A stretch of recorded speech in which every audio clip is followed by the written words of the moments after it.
reformulated it, but it was reformulated as an African culture. I call it New African because in its shell it appeared to be different. For example, at the end of enslavement, many of our people embraced Christianity.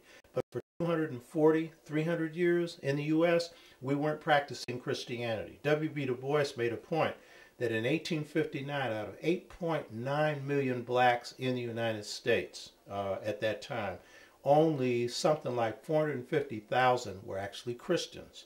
Understand? Yeah. And that meant for nearly 200 years, African spiritual practices were carried on, and that got put into what becomes called Black Christianity. So my point is this. In the U.S., we have created one of two cultures that have taken root in the United States. One is Native American. The other, I call it New African. You can call it African American. You can call it Black. Yeah. And this culture is fundamentally African, but we've added some new things. Yeah. Race consciousness, which enabled Garvey to organize this movement in the U.S. because we had to detribalize. We didn't know what part of Africa we came from, so we saw we caught hell no matter what our ethnic affiliation was, so we identified with us as being black. That is the thing that ties us together in the state, because we face this racism, so that's unique. Africans in the Caribbean and the U.S. evolved Pan-Africanism, where we said, we don't know what part of Africa we come from, we embrace all of it. And that's one of the most advanced ideas in the 19th or 20th century. So, but other than that, the culture of Africans in the U.S. it's a spirit-based culture. European American culture is despiritualized.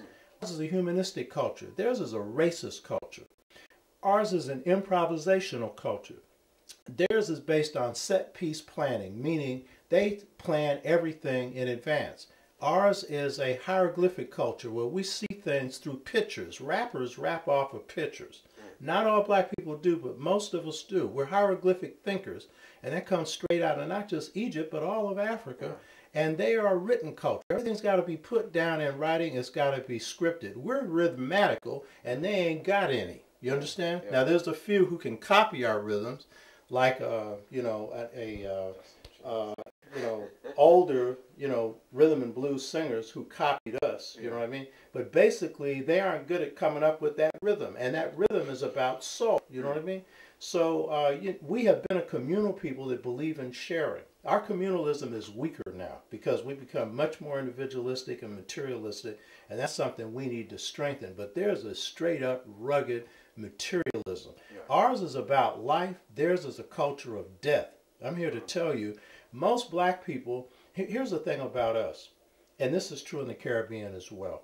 We're African. Our culture in New Africans taking new forms, like the speech patterns in the Caribbean. They be fundamentally African. It's a new form. Our culture is African, but we don't know it's African.